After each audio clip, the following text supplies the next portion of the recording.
A primary entry point system has issued an emergency action notification for the United States.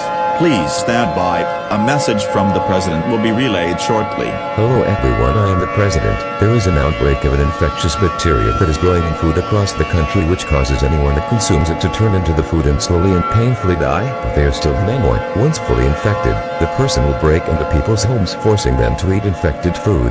Please, I beg you, do not eat any food. Symptoms are coughing, sweating, nausea, vomiting, indigestion, and diarrhea. If you have one or more of these symptoms, call 911 immediately. Lock all doors and windows, turn off all lights and hide in a small dark room.